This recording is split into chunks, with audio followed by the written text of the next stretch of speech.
तो हम लोग देखेंगे एल्डोल कंडेंसेशन एसिडिक मीडियम में, इन एसिडिक मीडियम। देखो बनेगा वही प्रोडक्ट जो बेसिक मीडियम में बना रहते हैं, लेकिन थोड़ा सा मैकेनिज्म अलग हो जाता है।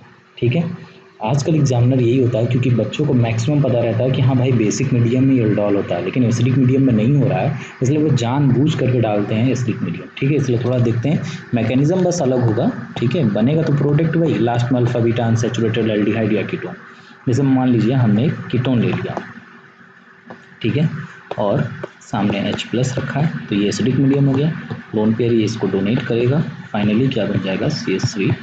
ऑक्सीजन ने लोन पेयर डोनेट किया एंड पॉजिटिव इस पर आ जाएगा और हाइड्रोजन इस पर लगाई हुआ है एंड CH2, और इसके हाइड्रोजन को मान लो हमने अलग ऐसे लिखा है। ठीक है, अगले स्टेप में क्या होने वाला, अगले स्टेप में ये होगा कि ये जो हाइड्रोजन है ये इधर गया और ये पाई बॉन्ड ऐसे ब्रेक हो गया, तो नेक्स्ट क्या बन करके आ रहा है CH3 एंड COH, और यहाँ आ गया डबल बॉन्ड CH2।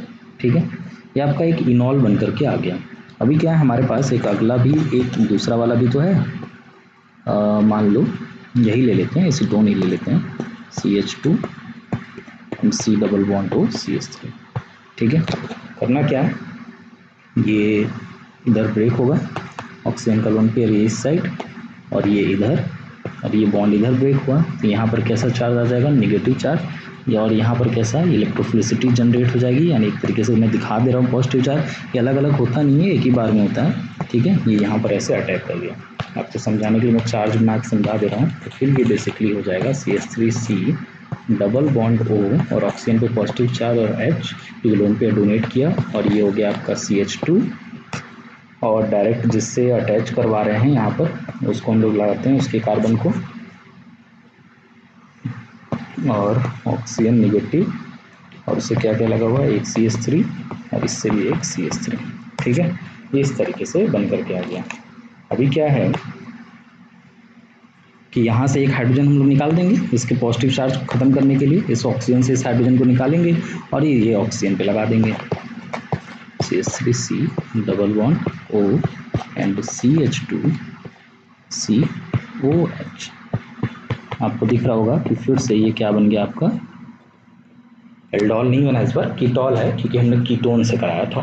ठीक है, कीटो ग्रुप प्रेजेंट है और साथ में आपका OH प्रेजेंट है। नेक्स्ट सिस्टम में क्या कराते हैं, हीटिंग कराने पे क्या होता है, वही वाटर मॉलिक्यूल बाहर निकल जाएगा। वाटर मॉलिक्यूल कहाँ से निकालेंगे, OH यहाँ से निकाल देंगे, और एक H मान लीजिए इसके, अगर हम H को एक दिखा दे रहे हैं अलग से, यहाँ से एक H निकाल देंगे तो दोनों के बीच में कैसा बॉन्ड आ जाएगा, CH3C double bond O and CH double bond CH3 and CH3।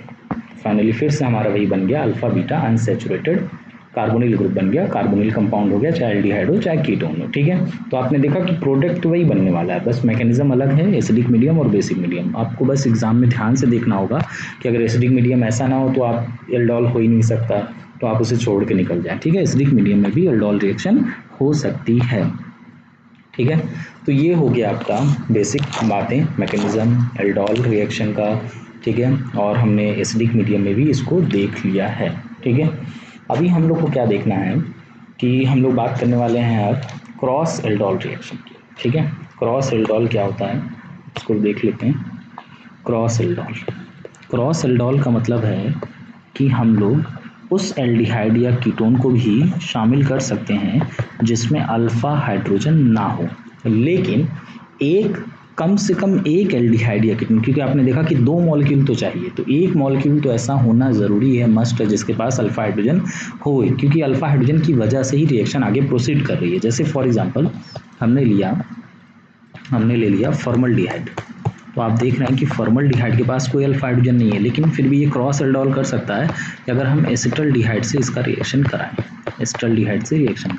तो स्टार्टिंग में जो मैंने आपको रिएक्शन कराने का तरीका बताया था, डायरेक्ट अगर उससे करें तो जल्दी से हमारा रिएक्शन हो भी जाएगा। कैसे, ये बॉन्ड ब्रेक होगा, इस पे प्लस लगाइए, इस पे माइनस लगाइए, इस पे क्या लगाइए, प्लस माइनस प्लस आपस में अटैच कर दीजिए जल्दी से, तो ये हो गया HCOH। ठीक है, ये निगेटिव इस H+ को ले जाएगा और ये वाला निगेटिव इस पर अटैक करेगा। ठीक है, अटैक करा दीजिए, CH2C डबल बॉन्ड OH। ठीक है, ये आपको दिख रहा है एल्डोल बन करके चला आया है। जैसे ही आप इसे हीट करेंगे तो हीट करने से क्या बन जाएगा आपका अल्फा बीटा, यानी आपको वाटर मॉलिक्यूल निकालना, OH यहाँ से, एक H यहाँ से निकाल लीजिए, एक H आप यहाँ से निकाल लीजिए,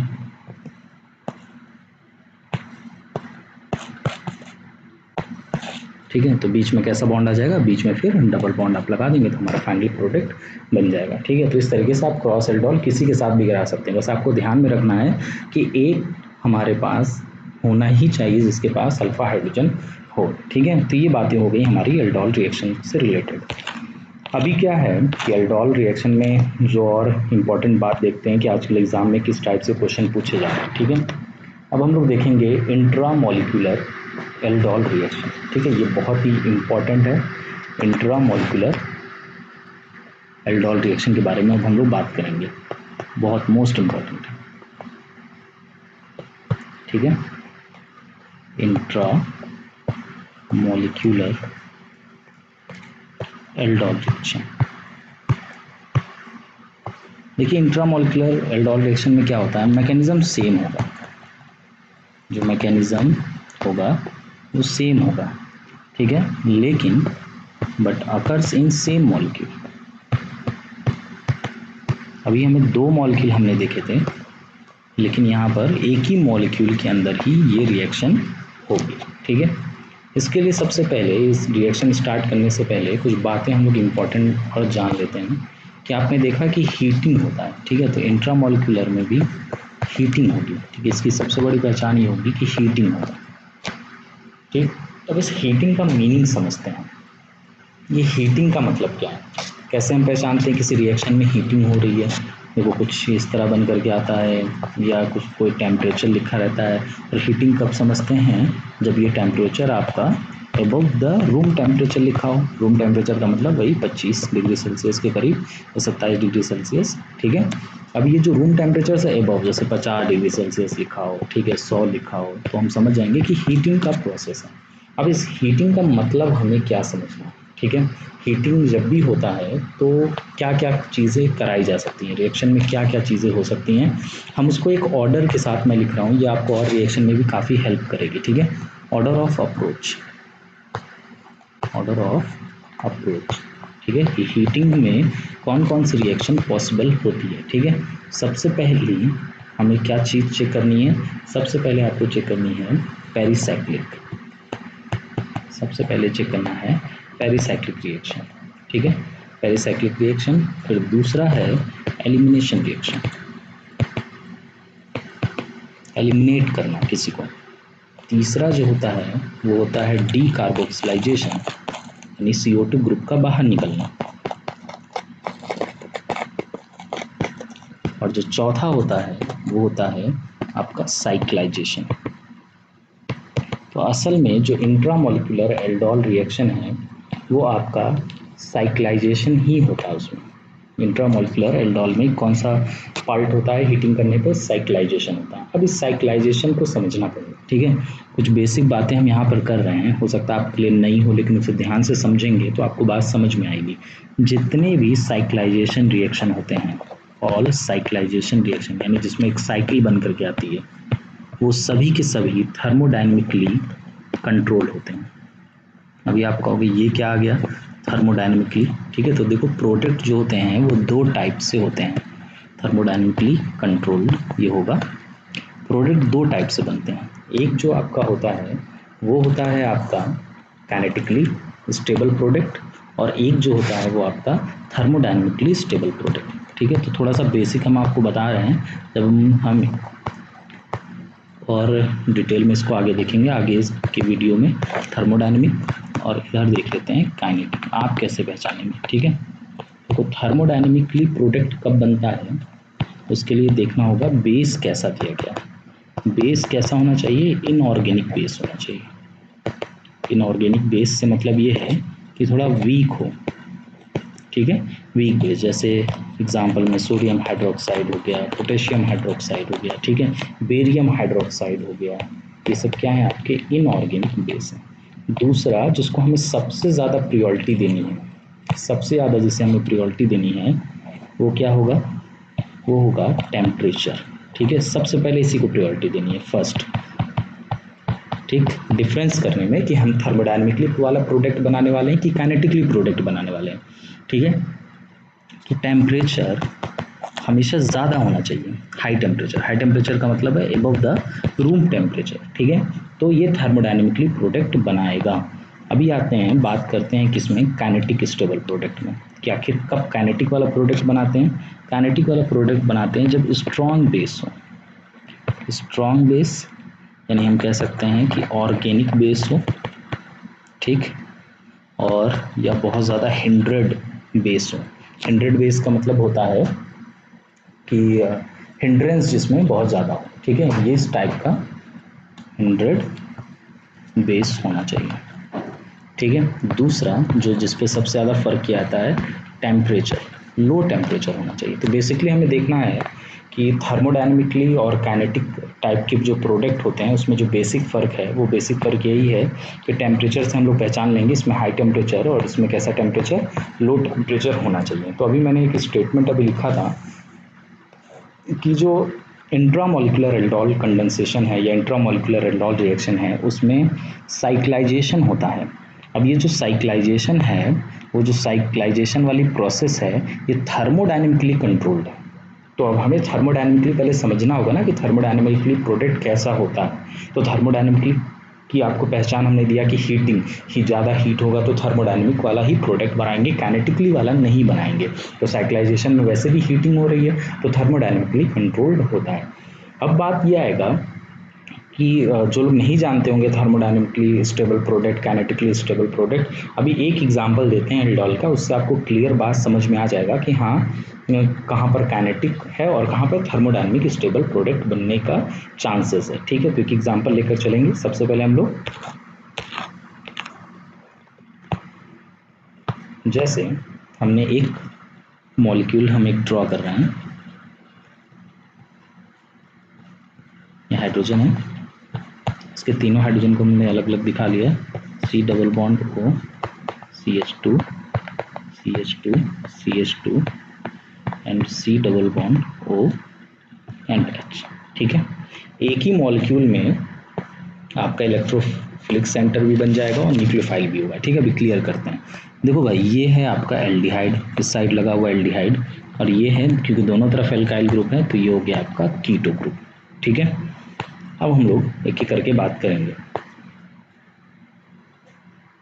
सबसे पहले क्या है, हमने देखा कि आगे रिएक्शन कैसी हो रही है, मीडियम दे रखा है, बेसिक मीडियम OH। ठीक है, और ये हीट। तो इस पूरे रिएक्शन से आप क्या पहचानेंगे, बेसिक मीडियम है, एल्डिहाइड भी है, कीटोन भी है, और ये बेसिक मीडियम यानी लिख रखा है, जैसे इसको मैं पूरा लिख देता हूँ, रिएक्शन क्वेश्चन में तो आपको पूरा लिखा होगा।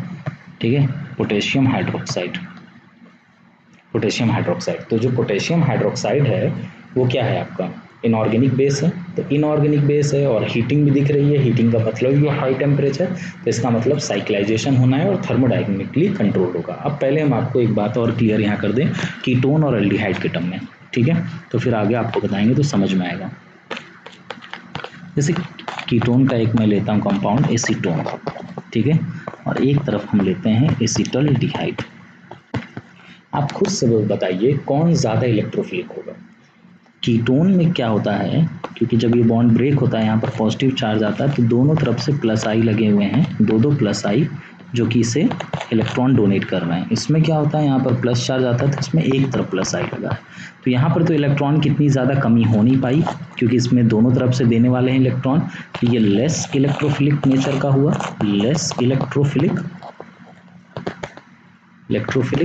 और ये जो हो गया ये ज़्यादा इलेक्ट्रोफिलिक हो गया कीटोन के कंपेयर में, मोर इलेक्ट्रोफिलिक नेचर का। ठीक है, तो बात ये समझ में आई कि जो कीटोन होता है वो एल्डिहाइड के कंपेयर में लेस इलेक्ट्रोफिलिक होता है और जो एल्डिहाइड होता है वो ज़्यादा इलेक्ट्रोफिलिक नेचर का होता है। ठीक है, अब इस बात को अगर आपको समझ में आ गया तो हटाते हैं, अब देखते हैं इसमें।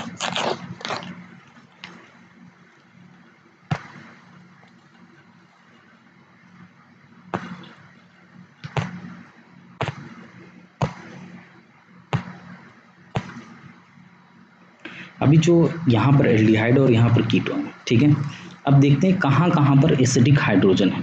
तो आपको ही पता है कि एसिडिक हाइड्रोजन कौन कौन है, एक यहाँ पर है, एक ये अल्फा वाला है, और एक यहाँ पर अल्फा कार्बन। भाई ये भी अल्फा कार्बन है, ये भी अल्फा कार्बन है, और ये भी अल्फा कार्बन है। ठीक है, तो ये क्या हो गए, यहाँ से हम प्रोटॉन को, यानी बेस इन 3 जगह से प्रोटॉन को बाहर निकालेगा। ठीक है, अगर मान लीजिए सबसे पहली कंडीशन अगर यहाँ से निकालता है,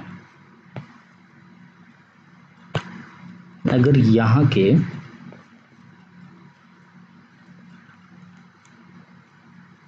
प्रोटॉन को बाहर निकालना है, ठीक है, अगर वो यहाँ के प्रोटॉन को बाहर निकालेगा तो यहाँ पर नेगेटिव चार्ज आएगा। सिर्फ मैं इसी पोर्शन को बना रहा हूँ, CH- C double bond OH। और आपको पता है ये बहुत ज़्यादा इलेक्ट्रोफाइल नेचर का है, मोर इलेक्ट्रोफिलिक नेचर। ठीक है, अभी आपने देखा कि एल्डिहाइड जो होता है वो ज़्यादा इलेक्ट्रोफिलिक नेचर का होता है। तो ज़्यादा इलेक्ट्रोफिलिक नेचर होने की वजह से ये बहुत जल्दी स्टेबलाइज हो जाएगा, तुरंत स्टेबलाइज हो जाएगा। ये जो नेगेटिव चार्ज है बहुत जल्दी स्टेबलाइज हो जाएगा। तो मालूम ये चला कि ये वाला जो हाइड्रोजन है ये बहुत ज़्यादा एसिडिक है, मोर एसिडिक, क्योंकि इसका जो एनायन है वो बहुत ज़्यादा स्टेबलाइज होता है। जो जिसका एनायन जितना ज़्यादा स्टेबलाइज होगा उसका प्रोटॉन उतना ही ज़्यादा एसिडिक नेचर का होगा। ये बहुत ज़्यादा एसिडिक नेचर का है, इसका मतलब है कि ये बहुत ही रैपिडली रिएक्शन शो करेगा, यानी बेस के साथ बहुत ही रैपिडली रिएक्शन। रैपिडली रिएक्शन का मतलब है बहुत तेज़ी के साथ, वेरी फास्ट रिएक्शन। तो ये तो वेरी फास्ट रिएक्शन शो कर रहा है। वेरी फास्ट रिएक्शन का मतलब है कि ये एक काइनेटिकली स्टेबल प्रोडक्ट देगा। कैसा प्रोडक्ट देगा, काइनेटिकली स्टेबल। काइनेटिक का मतलब उसके रेट से, उसकी स्पीड से। ठीक है, तो ये बहुत ही काइनेटिकली स्टेबल प्रोडक्ट देने वाला है। लेकिन अभी हमने पीछे क्या देखा है कि जो साइक्लाइजेशन रिएक्शन होगी, aldol intramolecular aldol cyclisation reaction करेगी। साइक्लाइजेशन रिएक्शन वो थर्मोडायनेमिकली कंट्रोल होता है, तो वो काइनेटिकली कंट्रोल नहीं होता। तो इसका मतलब है कि हम यहाँ वाले एसिडिक प्रोटॉन को, यहाँ वाले एसिडिक प्रोटॉन को नहीं निकाल सकते हैं, एल्डिहाइड वाले एसिडिक प्रोटॉन को। क्यों नहीं निकाल सकते हैं, क्योंकि ये काइनेटिकली स्टेबल प्रोडक्ट बना रहा है। ठीक है, इसलिए हम लोग थर्मोडायनेमिकली स्टेबल प्रोडक्ट को ही चेक करेंगे, काइनेटिकली वाले को नहीं देखेंगे। तो एक बात क्लियर हो गया कि जो एल्डिहाइड के बगल वाला जो अल्फा कार्बन है वहाँ से एसिडिक प्रोटॉन को बेस नहीं निकालेगा बाहर। ठीक है, तो ये एक पॉइंट क्लियर हुआ। तो हमारे पास टोटल कितने हैं, हमारे पास टोटल 3 अल्फा कार्बन थे, इसमें से एक अल्फा तो खत्म हुआ। ठीक है, एक अल्फा खत्म होता है। अब आगे का देखते हैं। अब बचे 2, अब 2 में से भी एक डिसाइड करना होगा। एक यहाँ का खत्म हुआ,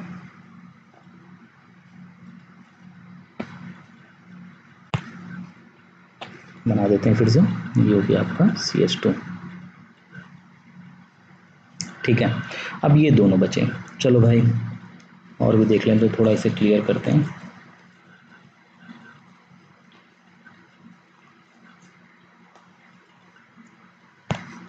मान लीजिए यहाँ के एक हाइड्रोजन को हम निकालते हैं, यहाँ के एक हाइड्रोजन को निकालिए, निकाल करके बनाते हैं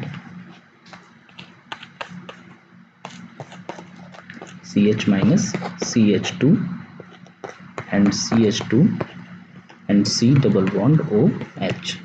अभी क्या होगा, ये तो बन गया न्यूक्लियोफिलिक सेंटर। ठीक है, न्यूक्लियोफाइल बन गया। और ये क्या हो रहा है, ये बॉन्ड टूटेगा और यहाँ पर आ जाएगा पॉजिटिव, तो ये हो गया इलेक्ट्रोफिलिक सेंटर। तो आपको पता है न्यूक्लियोफाइल इलेक्ट्रोफाइल पर अटैक करेगा, तो ये अटैक यहाँ पर करेगा। ठीक है, तो एक केस बन गया। तो जब ये इस पर अटैक करेगा, यानी इस कार्बन को हम इस कार्बन के साथ अटैच कर देंगे, तो कितना मेंबर्ड रिंग बनेगा, 1 2 3 एंड 4। इस तरीके से 4 मेंबर्ड रिंग बन जाएगा, 4 मेंबर्ड रिंग बन करके आएगा। ठीक है, अभी हमने इस वाले अल्फा को इस वाले अल्फा हाइड्रोजन से हमने हटा कर देखा। ठीक है, अल्फा कार्बन से। अभी ये बचा है, ये भी तो एक पॉसिबिलिटी हो सकती है। तो चलिए भाई इसको एक पॉसिबिलिटी देख लेते हैं। अभी आपको लग रहा होगा कितना चीज़ें देखना है, टिपिकल है, नहीं टिपिकल नहीं है। ठीक है, ये एक बार आप पूरा मैकेनिज्म एक बार में देख लेंगे तो आपको फिर पूरा कॉन्सेप्ट आपके दिमाग में बैठ जाएगा कि हाँ ऐसे ही करना है। तो बार बार चेक करने की ज़रूरत नहीं पड़ती। ठीक है, आपको खुद ब खुद समझ में आ जाएगा कि हाँ काइनेटिकली बनाना नहीं है, थर्मोडायनेमिकली बनाना है। अब थर्मोडायनेमिकली में हमने देखा कि एक तरफ से तो 4 मेंबर्ड रिंग बन रहा है। अगर सपोज दैट हम इसी में करके आपको दिखाते हैं, ठीक है, इसी में कर लेते हैं तो ज़्यादा सही है। अगर हम यहाँ से हाइड्रोजन को निकालें, निगेटिव चार्ज आ जाएगा और ये ऐसे ब्रेक करेगा तो इस पर आ जाएगा पॉजिटिव चार्ज, तो ये अटैक करेगा यहाँ पर, ठीक है, ऊपर से दिखा देते हैं अटैक करता है, ठीक। अभी आप देखते हैं, इसका गिनते हैं कितने मेंबर रिंग बना रहा है, 1 2 3 4 5 एंड 6। आपने देखा कि दो पॉसिबिलिटी है। अगर हम यहाँ वाले अल्फा हाइड्रोजन को रिमूव करते हैं तो हमारा जो प्रोडक्ट बनेगा वो 4 मेंबर रिंग बनेगा। अगर हम यहाँ से हटाते हैं तो इससे जो प्रोडक्ट बनने वाला है वो 6 मेंबर रिंग बनने वाला है, ठीक है। तो अब देखते हैं कि क्या प्रिफर करेगा, 4 मेंबर रिंग प्रिफर करने वाला है कि 6 मेंबर रिंग प्रिफर करने वाला है, ठीक है। चलिए, तो इसके लिए हम आपको एक रूल बताते हैं। वो रूल का नाम होता है बॉल्विन रूल, ठीक है। बॉल्विन रूल, प्रोनाउंसिएशन क्या होता है, ठीक है, हम तो यही पढ़ते हैं, बॉल्विन रूल, ठीक है। बॉल्विन रूल ये कहता है कि 5 मेंबर को प्रायोरिटी देंगे 6 मेंबर रिंग से, 3 और 4 बन रहा है तो 3 को प्रायोरिटी देंगे 4 से, 6 बन रहा है तो 6 को प्रायोरिटी देंगे 7 8 और 9 से, ठीक है। ये है, लेकिन ये हर केस में होगा, in all case, her type की रिएक्शन में, ठीक है। लेकिन एल्डोल रिएक्शन के लिए एक अलग रूल है, ठीक है। 6 को सबसे ज़्यादा प्रायोरिटी, फिर 5 मेंबर, फिर 3 मेंबर एंड 4 मेंबर, ठीक है। ये आपको ध्यान में रखना है, मार्क करके लिख लीजिए। एल्डोल के लिए आपको ध्यान में रखना है, अगर एल्डोल रिएक्शन आप करा रहे हैं तो 6 मेंबर को सबसे ज़्यादा प्रायोरिटी, फिर 5, फिर 3 एंड फिर 4, ठीक है। और बॉल्विन रूल का ये कहना है कि पहले 5 और 6 में अगर कंपैरिजन है तो 5 को, 3 और 4 में 3 को, और 7 8 9 है तो 6 वाले को ही देंगे, ठीक है। तो एल्डोल के केस में देखें तो अभी ऊपर हमने देखा कि दो हमारे पास पॉसिबिलिटी है, एक 4 मेंबर रिंग का और एक हमारे पास 6 मेंबर रिंग का, ठीक है। एक हमारे पास है 6 मेंबर रिंग का और एक हमारे पास है 4 मेंबर रिंग का। तो 4 मेंबर रिंग हम नहीं बनाएंगे, हम क्या बनाने वाले हैं, हम लोग 6 मेंबर रिंग बनाने वाले हैं, ठीक है। तो चलिए भाई, इस 4 मेंबर वाले को भी हटाते हैं। तो फाइनली 3 अल्फा कार्बन थे हमारे पास, जिसमें एक तो हमारा काइनेटिकली वाला था जो एल्डिहाइड के बगल वाला था, तो उसको नहीं देखना था। तो हमने डिसाइड कर लिया फाइनली कि हमें 6 मेंबर बनाना है। तो चलिए बनाते हैं।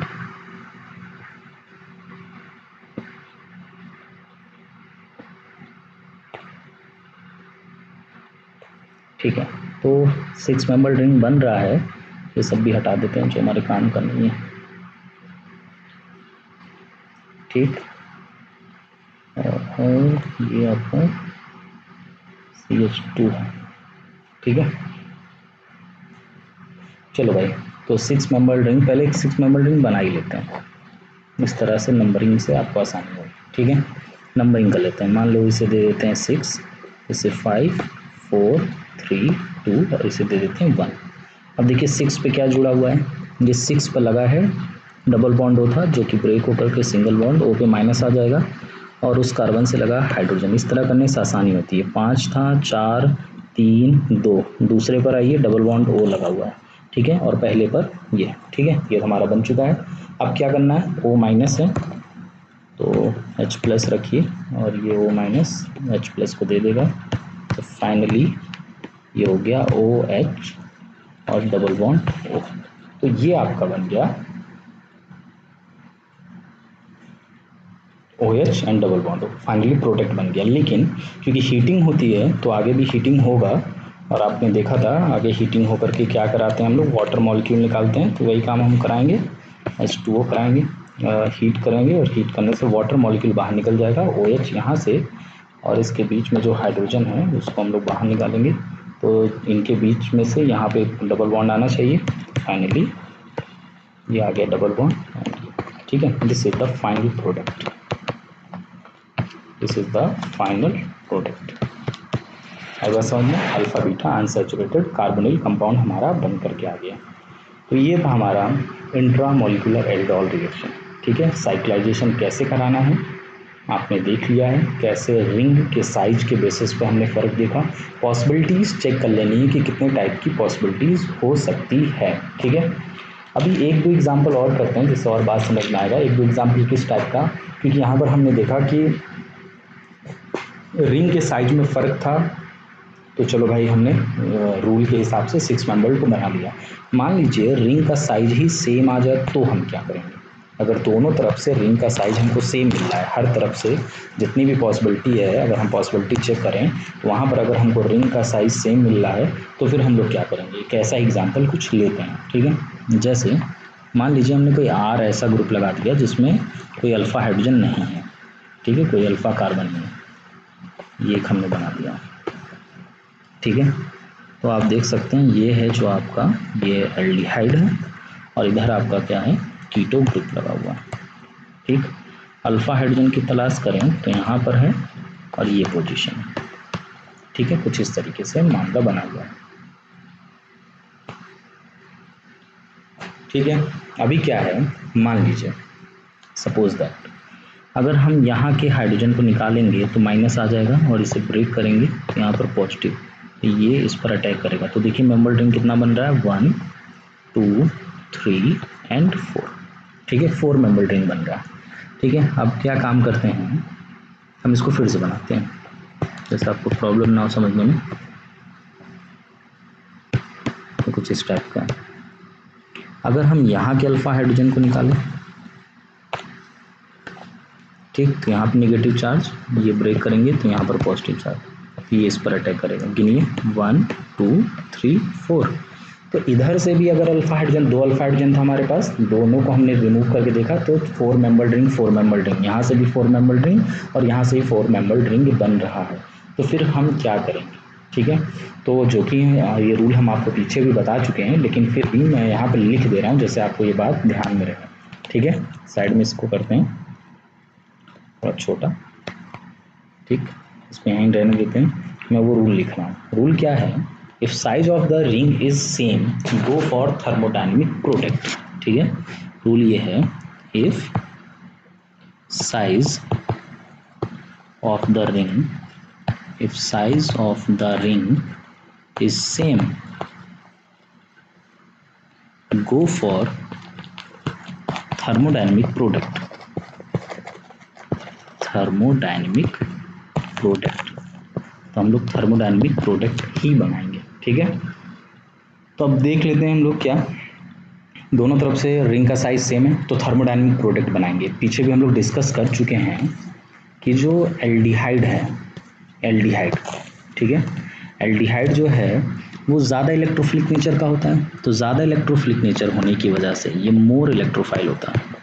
ज़्यादा इलेक्ट्रोफिलिक नेचर की होने की वजह से इसका जो हाइड्रोजन है वो मोर एसिडिक, और जितना ज़्यादा एसिडिक होगा उतनी जल्दी बाहर निकलेगा, और जितनी जल्दी बाहर निकलेगा इसका मतलब है कि जो प्रोडक्ट बनने वाला है वो कैसा बनने वाला है, काइनेटिकली प्रोडक्ट।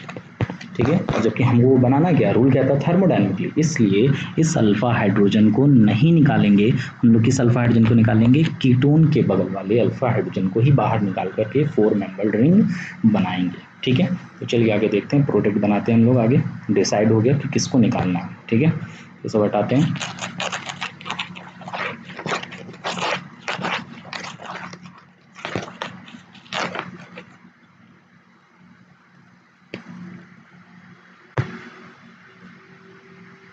इसमें ड्रॉ कर देता हूँ।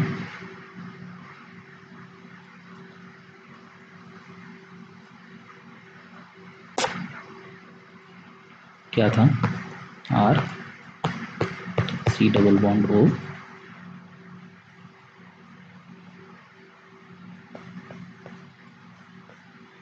ठीक है, यहाँ वाले हमें हाइड्रोजन को निकालना है तो हम यहीं वाले हाइड्रोजन को निकाल लेंगे बाहर, क्योंकि यही थर्मोडायनेमिकली प्रोडक्ट बनाएगा। बेस था हमारे पास, उसी ने बाहर निकाला होगा। ठीक है, तो ये और ये बन जाएगा आपका, ये ब्रेक होगा और यहाँ पर नेगेटिव चार्ज आएगा, ये इस पर अटैक कराएंगे। तो ये हो गया 1 2 3 4। तो एक पहले 4 मेंबर रिंग बना लेते हैं। ठीक है, इसे डिसाइड कर लेते हैं, 1 है, ये 2 है, ये 3 है और ये 4 है। ठीक है, 1 पे क्या क्या लगा है पहले लगा देते हैं। 1 पे लगा है C डबल बॉन्ड O और R। ठीक है, और 4 पे क्या लगा हुआ है, 4 पे लगा हुआ है एक O माइनस और एक H लगा हुआ है। ठीक है, ये हो गया। आगे आपके पास क्या है, H प्लस, H प्लस, ये जो होगा इस H प्लस को ले लेगा,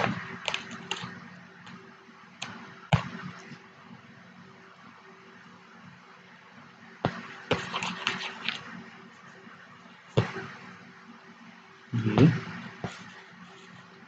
सेट प्लस को ले लेगा तो फाइनली हमारे पास बन जाएगा। आगे तो आप जान ही रहे हैं क्या करना है,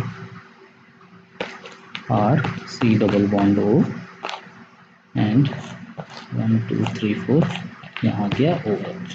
ठीक है, ये इस तरीके से हो गया। अभी क्या करना है हम लोग को, हीट करते हैं। तो हीट करने का मतलब होता है वाटर बाहर निकलेगा, H2O, यहाँ से OH और यहाँ से H, दोनों के बीच में आ जाएगा डबल बॉन्ड, ये हो गया। और ये C डबल बॉन्ड O,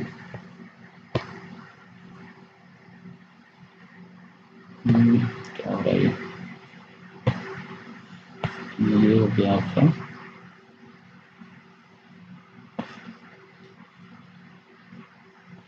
लगा, यहाँ पे आ जाएगा डबल बॉन्ड। एक मिनट, कुछ टेक्निकल प्रॉब्लम आ रहा है।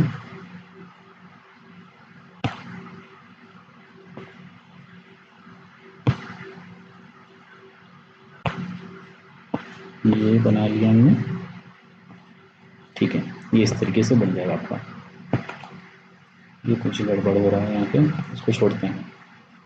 ठीक है, आपको समझ में आ ही रहा होगा कि क्या करना है।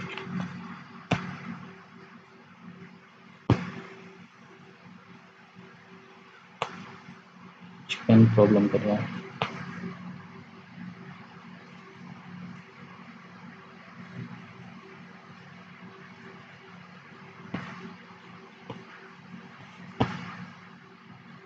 ठीक है, ये डबल बॉन्ड इस तरीके से, और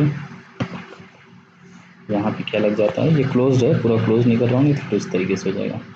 ठीक है, डबल बॉन्ड बना हुआ आप समझ रहे होंगे, C डबल बॉन्ड OR। ठीक, तो ये फाइनली आपका हो गया इंट्रामॉलिक्यूलर एल्डोल रिएक्शन। ठीक है, अभी क्या करना है, एक एग्जांपल और करेंगे, लेकिन उससे पहले हम लोग ट्रिक देखेंगे। कि एग्ज़ाम में इतना सारा झंझट करने की ज़रूरत नहीं है। ठीक है, एक ट्रिक देखेंगे, उस ट्रिक से फिर हम लोग डायरेक्ट प्रोडक्ट बनाना सीखेंगे। Trick for intramolecular aldol reaction. Trick क्या है, सबसे पहले आप साइज ऑफ द रिंग देखेंगे। ठीक है, जितने भी अल्फा हाइड्रोजन हैं उनको हटा करके आप पहले चेक करेंगे साइज ऑफ द रिंग। ठीक है, और जो रूल मैंने एल्डोल रिएक्शन के अकॉर्डिंग बताया, उस रूल को फॉलो करके जिसकी प्रियोरिटी होगी उतने साइज का रिंग आप बना देंगे। सबसे पहले इसी को प्रियोरिटी देना है। ठीक है, फिर दूसरा कंडीशन क्या है, अगर सेम साइज निकल गया हर तरफ से, या जितनी तरफ से भी साइज देख रहे हैं वो सेम साइज निकल गया, फिर उसके बाद हम लोग डिसाइड करेंगे थर्मोडायनेमिकली प्रोडक्ट बनाएंगे। ठीक है, फिर तीसरा जो है, फिर हम लोग पहले मेंशन कर लेंगे, मेंशन इलेक्ट्रोफाइल, जैसे मैं मेंशन कर रहा था बार बार, कौन इलेक्ट्रोफिलिक सेंटर है, कौन न्यूक्लियोफिलिक। ठीक है, इलेक्ट्रोफाइल और न्यूक्लियोफाइल को मेंशन करेंगे, फिर उसे आपस में कंबाइन कर देंगे और इलेक्ट्रोफाइल और न्यूक्लियोफाइल के बीच में डबल बॉन्ड बना देंगे। Make double bond between electrophile and nucleophile. ठीक है, इसको कर लेंगे। तो इस तरीके से हो गया। अब एक रिएक्शन देखते हैं। ठीक है, इसे आप नोट कर लीजिएगा। एक रिएक्शन देखते हैं अच्छा सा, इस एक कॉन्सेप्ट और सीखने को मिल जाएगा आपको। ये क्या हो गया, डबल बॉन्ड O, और ये फाइनली कुछ इस तरीके से ये आपका प्रोडक्ट है। अभी यहाँ पर 3 हाइड्रोजन अल्फा लगे हुए हैं, ये भी अल्फा कार्बन है, यहाँ के भी हाइड्रोजन हम दिखा देते हैं। ठीक है, और यहाँ पर भी ये भी अल्फा है, तो CO के बगल वाला, जहाँ जहाँ पर अल्फा थे मैंने सबको दिखा दिया। ठीक है, अल्फा हाइड्रोजन। अब देखते हैं कहाँ की पॉसिबिलिटी बनती है। सबसे पहले अगर हम लोग यहाँ का निकालते हैं, मान लीजिए यहाँ के एक प्रोटॉन को अब निकालना है, तो ये बॉन्ड ऐसे ब्रेक होगा, तो यहाँ पर आ जाएगा पॉजिटिव चार्ज और यहाँ आ जाएगा नेगेटिव, तो ये अटैक करेगा इस पर। तो देखो कितना मेंबर रिंग बन रहा है, 1 2 3 4 5 एंड 6 मेंबर रिंग बन रहा है। ठीक है, अब एक पॉसिबिलिटी और देखेंगे, एक पॉसिबिलिटी और चेक करेंगे। बनाते हैं फिर से यही कंपाउंड फटाफट। ये हमने बनाया, एक H डबल बॉन्ड O, और ये ठीक है बेस है, बेस पहचानते हैं KOH एंड ही। ठीक, अभी क्या है, अगर मान लो हम यहाँ से निकालते हैं, तो अगर यहाँ से निकालेंगे तो ये बॉन्ड ऐसे ब्रेक होगा, यहाँ आ जाएगा निगेटिव और यहाँ आ जाएगा पॉजिटिव अटैक, ये कुछ इस तरीके से कराएगा। तो अगर देखें कितना मेंबरिंग बन रहा है, 1 2 3 4 5 6, यहाँ से भी 6 मेंबर बन रहा है। अब क्या करें, यहाँ से भी 6 मेंबर, यहाँ पर से भी 6 मेंबर, ठीक है, दोनों पॉसिबिलिटीज़ हमारे पास आ गया, 6 मेंबर का। क्या करते हैं, दोनों को बना के देखते हैं, अभी बात समझ में आ जाएगा। चलो पहले इसको ड्रॉ करते हैं। तो ड्रॉ करिए, एक 6 मेंबर है ही था, एक 6 मेंबर और बना लो बगल में, नंबरिंग तो किया हुआ है, मान लो इसको दो 6 नंबर, 5 4 3 2 एंड 1। चलो भाई देखो 1 पे क्या क्या लगा है, 2 पे क्या लगा है, 2 पे लगा है double bond O, double bond O लगा दो। आपके पास 3 है, 4 है, 5 है, 6 है, 6 पे क्या लगा हुआ है, एक O माइनस, ठीक है, ये हमारा बन करके आ गया। तो एक तरीके का ये फ्यूज्ड सिस्टम बना। फ्यूज सिस्टम का मतलब जब दो रिंग आपस में कंबाइन हो जाते हैं, तो ये फ्यूज्ड सिस्टम हो गया, ठीक है। इससे करके हमको ये बना फ्यूज सिस्टम। आगे का प्रोसेस जान रहे हो, हीट कराओगे तो वाटर मॉलिक्यूल निकलेगा, ठीक है, वो तो आप अब कर सकते हो। चलो अभी देखते हैं, तो दो पॉसिबिलिटी थी, एक से तो ये बना, दूसरे से बना के देखते हैं। दूसरे से बना के देखेंगे तो 6 मेंबर इसमें भी बन रहा है। चलो भाई बना लेते हैं 1, ठीक है, यहाँ से बनना है, यहाँ से और यहाँ के बीच में 6 मेंबर बन रहा है। बनाइए, एक रुक जाइए, इसको बनाते हैं इस तरीके से।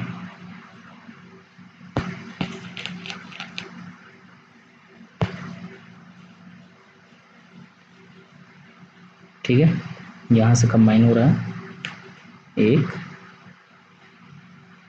और फिर डायरेक्ट इससे लग रहा है, ये हो गया। इसको देते हैं छठा नंबर, फिर उसके बाद पांचवा, फिर चौथा, और फिर ये आपका तीसरा, ये हो गया, ठीक है, ये हमारा बन गया। दूसरे पे लगा हुआ है ये, और छठे पे क्या लगा हुआ है, O माइनस, ठीक है। कुछ इस तरीके से बन कर आ गया। ये कैसा है, ये तो ब्रिज सिस्टम है ना। यहाँ देखो ब्रिजिंग आ रहा है कि नहीं, ये देखो यहाँ पे मैं मार्क कर रहा हूँ, ये वाला कार्बन, ठीक है, ये रिंग के बीच में ब्रिजिंग सिस्टम आ रहा है कि नहीं आ रहा, ठीक है, ये ब्रिजिंग सिस्टम कहलाता है, ठीक है, बीच में एक ब्रिज आ रहा है रिंग के अंदर। तो जो ये ब्रिजिंग सिस्टम है, और एक पहले वाले से हमको क्या बना है, फ्यूज सिस्टम, और इससे हमें बना है ब्रिजिंग सिस्टम, ठीक है। तो आपको मालूम होना चाहिए, ये बात नहीं पता है तो यहाँ जान लेते हैं कि जो फ्यूज्ड रिंग होता है, फ्यूज सिस्टम, वो ब्रिज सिस्टम से ज़्यादा स्टेबल सिस्टम है। फ्यूज सिस्टम जो है ब्रिज सिस्टम से ज़्यादा स्टेबल है, तो हमें तो थर्मोडायनेमिकली स्टेबल चाहिए चाहिए, ठीक है। तो इसलिए हम क्या करेंगे, फ्यूज सिस्टम को ही से जो प्रोडक्ट बनेगा वही इसका फाइनल प्रोडक्ट होगा। तो फाइनली इस तरीके से आपका एल्डोल रिएक्शन मैंने कोशिश की है पूरी तरीके से ख़त्म करने की, कि आपको समझ में आ जाए। इंट्रामोलिकुलर एल्डोल पर आपको फोकस करना है, और aldol, cross aldol, self aldol, ठीक है। अब इसकी आप प्रैक्टिस कर लीजिएगा। मैं इसकी एक क्वेश्चन की शीट PDF मैं डाल दूंगा, या अपने ड्राइव का लिंक दे दूंगा, वहाँ से आप एल्डोल रिएक्शन के कुछ क्वेश्चन की प्रैक्टिस कर लीजिएगा, ठीक है। उम्मीद करता हूँ कि आप ये वीडियो आपके लिए काफ़ी हेल्पफुल रही होगी। Thank you very much.